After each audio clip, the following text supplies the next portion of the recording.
You really think you belong here? My dad laughed, swirling his wine.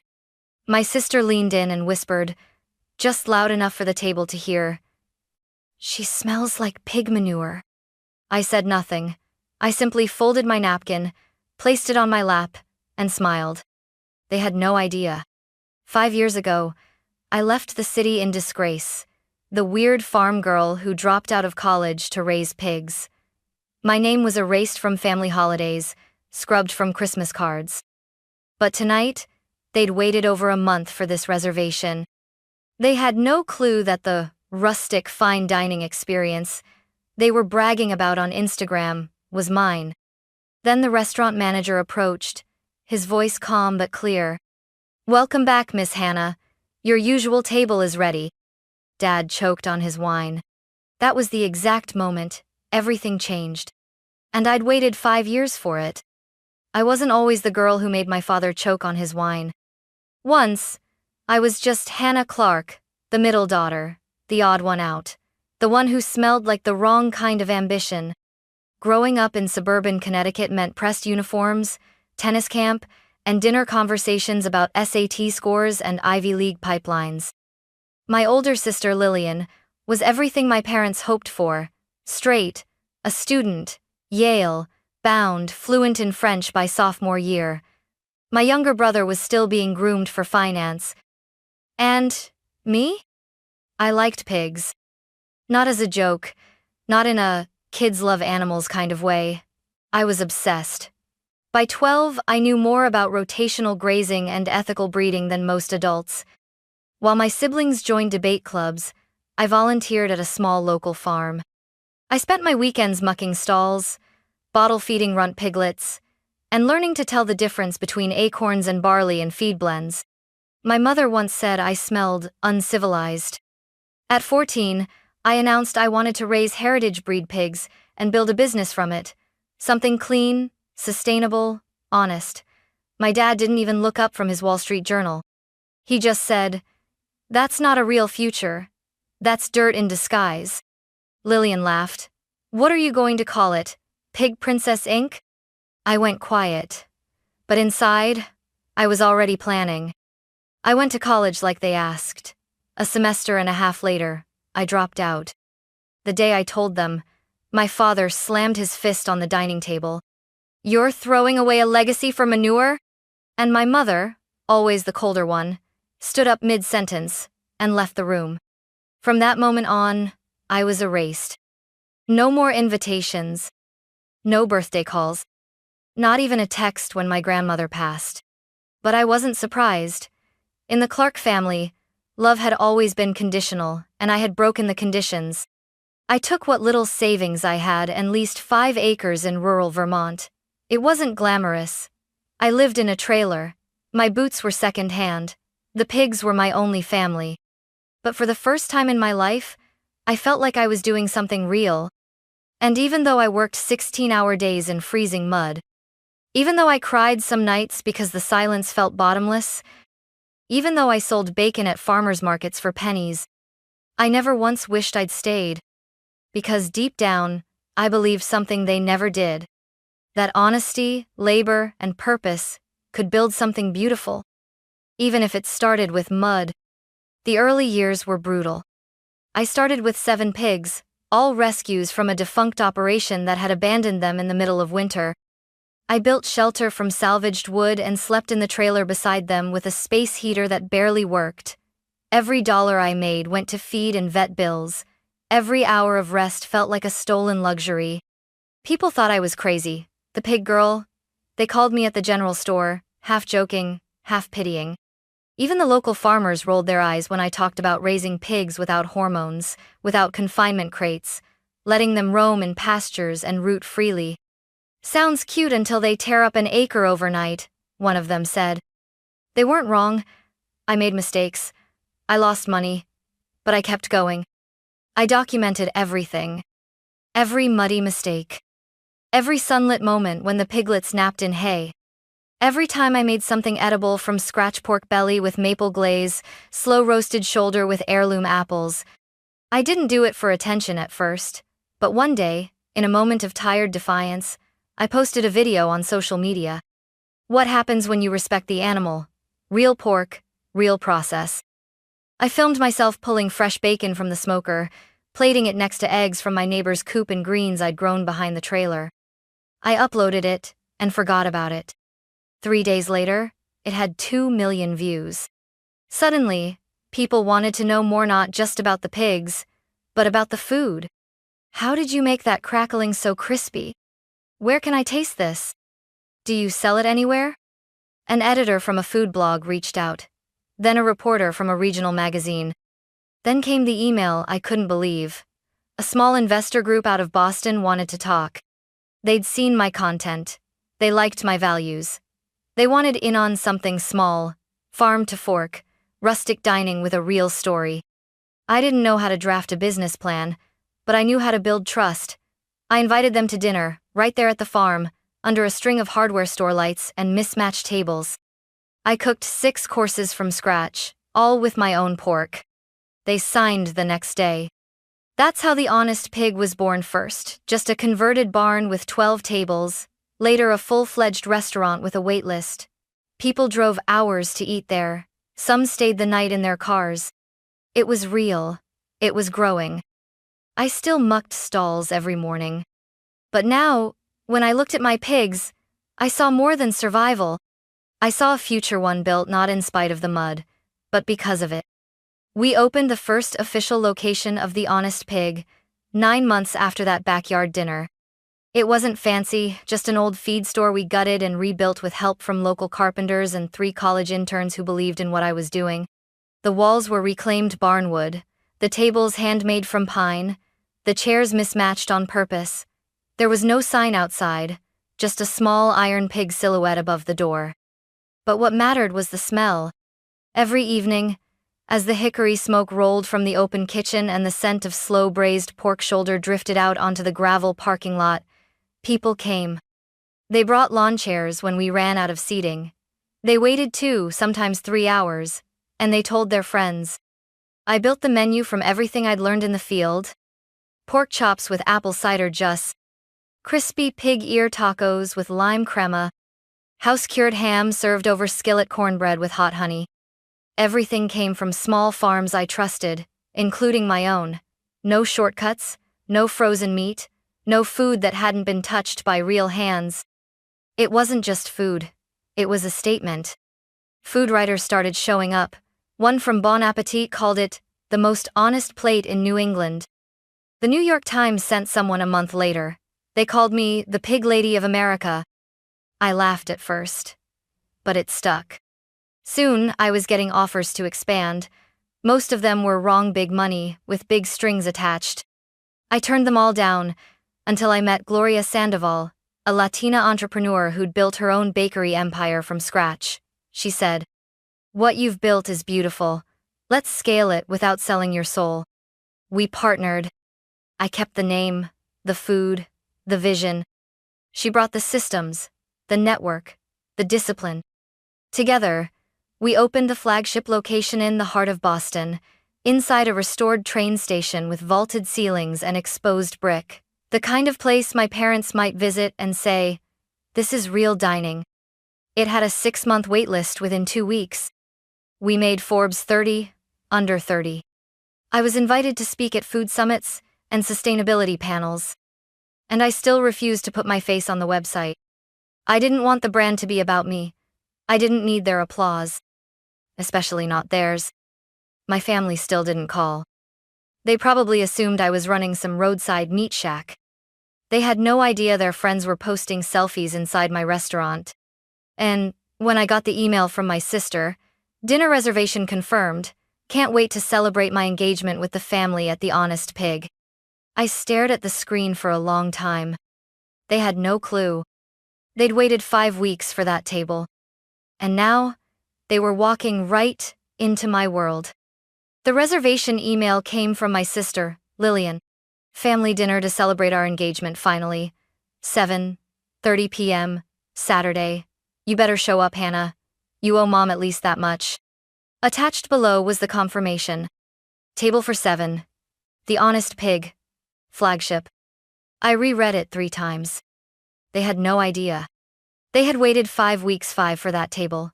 Our flagship location was booked out nearly 2 months in advance for weekends.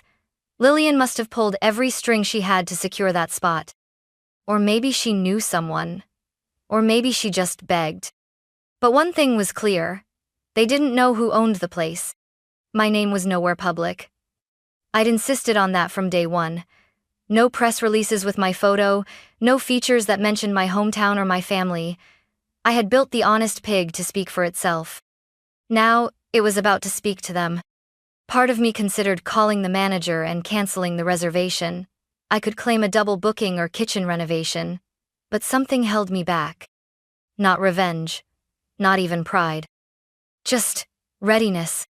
I wasn't that girl anymore, the one who ran from their judgment, who cried quietly when they forgot her birthday, who pretended she didn't care when she was left off the family Christmas card.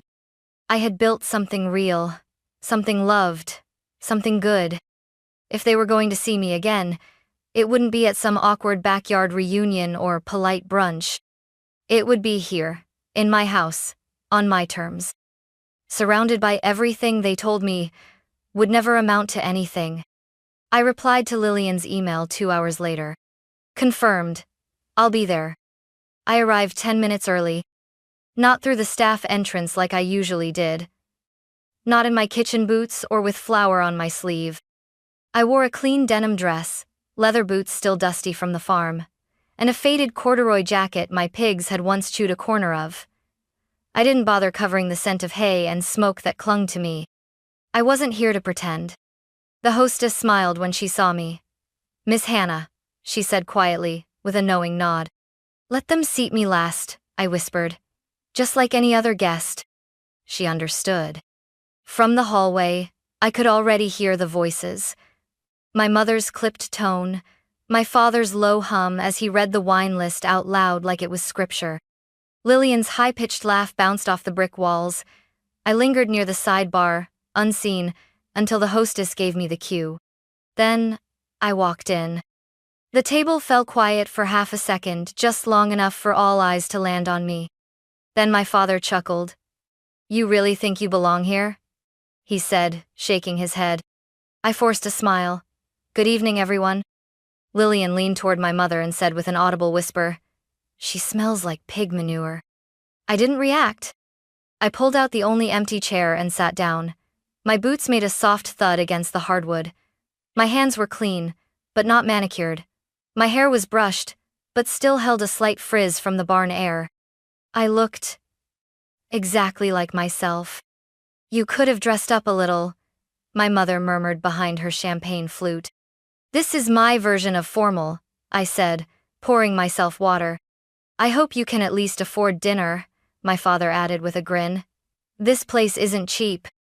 I nodded politely. No one asked how I'd been. No one said, "Nice to see you." To them, I was still the girl who threw her future into a pigsty.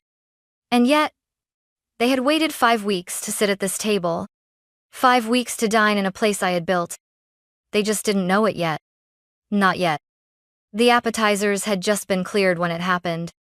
We'd gotten through a shared plate of pork rillette, own recipe, and maple-glazed bacon flatbread. They had no idea they were critiquing my creations. My mother pushed aside the pickled onions. Lillian scraped off the crackling. My father asked if the bacon was too thick for modern plating. I let them. Then, Marcus appeared. He was our general manager, polished, calm, and sharp as a carving knife. He approached our table with his signature grace, holding a leather folder in one hand. "Excuse me," he said, voice warm but composed. "Is there a Miss Hannah Clark at this table?" My father frowned. "Why?" he asked, immediately defensive. "Is there a problem?" Marcus turned to me, ignoring the question. Then he smiled.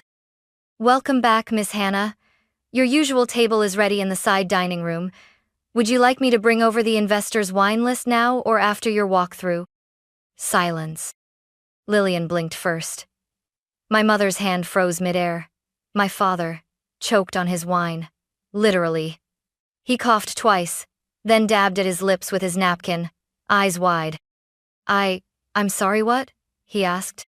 Marcus turned to the rest of them, still professional. Miss Clark prefers to dine privately when she visits the flagship. The back room was held for her. Shall I move this party there? No, I said gently, setting down my water. This table is perfect. My family stared at me like I'd grown tusks. You work here? Lillian asked, squinting. Are you managing or something? I smiled. Not quite. You know the staff? My mother asked, her voice cracking with confusion. I trained most of them. My father leaned forward. Are you saying you're what, assistant manager? Sous chef? I folded my hands. No, Dad. I'm saying I own this restaurant. The Honest Pig is mine. I founded it. I run it. I designed the menu you're eating. Every course, every ingredient. It all came from me. No one breathed. I thought this was some new trendy farm-to-table thing, Lillian muttered. You can't be serious. She's joking, my father said, almost hopeful. Marcus cleared his throat politely. Actually, sir, Miss Clark is not only the owner, but the executive chef and founder of our entire restaurant group. This flagship is the heart of our brand. The brand? My mother repeated. I turned to her. We have 7 locations now. Boston, Portland, Chicago, Denver. I opened them using pork raised from my farm, the one you called a patch of mud and dreams. The words landed like knives. You lied, Lillian whispered. You made us think you were struggling. No, I said softly. You assumed I was. But why? My mother asked, blinking fast. Why wouldn't you tell us? I looked around the table, at the people who had once decided I was only worth loving if I played by their rules. Because I wanted to see who you were when you thought I had nothing, I said, and now I know. Marcus, still standing by, spoke again. Chef Miranda would like your opinion on the heirloom rib rub, Miss Clark, before the team finalizes the spring menu. I stood. I'll be back shortly, I said, adjusting my jacket. Enjoy the entree. It's a braised pork shoulder meat signature. Then I walked away, leaving the table in stunned silence. I returned to the table 15 minutes later. They hadn't moved. No one had touched the entree, steel steaming, still perfectly plated. The air around them hung heavy with something I hadn't felt from them in years. Uncertainty. Lillian looked up first. So, it's all true? I nodded. My father sat rigid, as if trying to reframe everything in real time. You built all of this? Yes, I said quietly. From scratch. From the pigs you once laughed at. My mother adjusted her pearl necklace, her go-to gesture when caught off guard. But the funding, the operations, the growth, how could you? I worked 3 jobs the first year, I cut in. Slept in a trailer with blisters on my hands. Cooked on a single burner for farmers in the rain. I saved. I borrowed. I pitched. And I made every dollar count. Lillian leaned back. You could have called. You didn't have to cut us off. I raised an eyebrow. You cut me off the day I said I wanted to raise pigs. You called it shameful. You told people I was going through something. You said I'd come crawling back. We were worried, my mother said, but it sounded more like a defense than an apology. You were embarrassed, I corrected. You thought I'd chosen something unworthy, but you were wrong. I didn't choose pig farming instead of success. I chose it instead of your version of success. No one spoke. Funny, I added, how you all waited 5 weeks to eat at a place you didn't even know I owned. The same place you now say smells like manure. Lillian flushed. That was, look, I didn't mean. You did, I said gently. And it's fine, because it reminded me who I used to be to you, and who I'll never be again. My father cleared his throat, trying to retake control. What matters now is this achievement. Hannah, you've done something remarkable, and I think we all want to acknowledge that. I don't need acknowledgement, I replied. I need respect, real respect, not the kind that arrives only after a Forbes article or a reservation confirmation. There was a pause. Then Lillian asked, So what now? You cut ties forever? Let this dinner be the last? I looked at her for a long moment. No, I said. But from now on, everything changes. If we're going to have a relationship, it will be on my terms.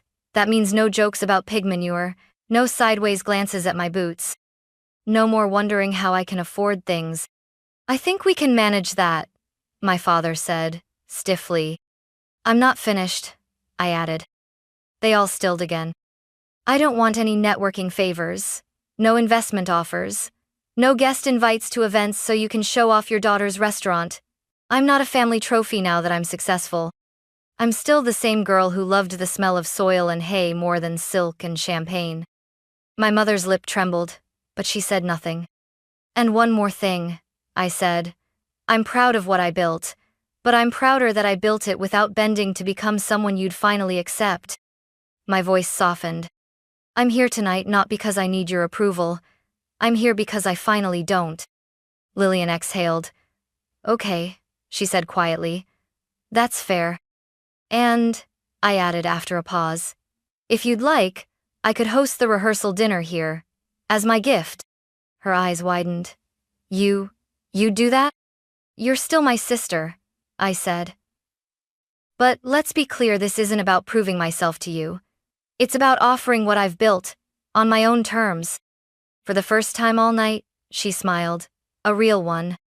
Across the table, my mother's eyes glistened. My father looked down, almost ashamed. Maybe for the first time in his life. I'd like that, Lillian said softly. And I'd like to know more. About what you do. About how you got here. You'll have to come early, I smirked. I'll show you how to feed the pigs. She laughed. I just might. And in that moment, for the first time in years, the table didn't feel like a battlefield. It felt like a beginning. Later that night, after the plates had been cleared and the last glasses of cider sipped to silence, I stepped into the kitchen. My sanctuary. Miranda, my head chef and the backbone of this flagship, looked up from the pass window and grinned. So, how was dinner with the royals? I laughed. They choked on the pork, metaphorically and literally. She raised an eyebrow. The rub too spicy? No, I said. The truth was. We reviewed the spring menu changes, tasted a sliver of smoked belly for salt, adjusted the char on the seared loin. The usual rhythm of a closing shift grounded me like it always did. When the team finally wrapped up and the lights dimmed to the after-hours glow, I lingered near my office. I checked my phone. A message from Lillian. That was a lot, but thank you. Also, can we talk next week? I'd love to bring someone by the farm. No judgment, just curiosity. I smiled. Maybe she meant it. Maybe she didn't. But for the first time, she was reaching out not to correct me, but to understand me. I typed a short reply. Sure, wear boots. I turned off the kitchen lights and walked to the back patio or staff break area that overlooked the small herb garden we kept on site. Even in the city, I'd insisted we grow our own thyme and mint, basil and chives. A reminder of where it all began. The night was quiet, cool, the kind of quiet that doesn't feel empty but earned. I sat on the wooden bench by the rosemary bush and opened my leather-bound notebook, the one I used when things felt too big for screens. I wrote, I used to believe that success would feel like applause, but it doesn't. It feels like stillness, like peace, like not flinching when someone questions your path, because you no longer need to defend it. It feels like mud on your boots in a room full of crystal, and not caring. It feels like walking into a restaurant and knowing every scent, every story, every soul behind the dishes, because you built it. It feels like being the same girl they once called foolish, and not needing to prove them wrong anymore. I closed the notebook and looked up at the sky. The stars were dimmer here than on the farm, but they were still there, constant, like truth, like roots. And I knew, finally, I had come full circle. Not because they saw me now, but because I no longer needed them to.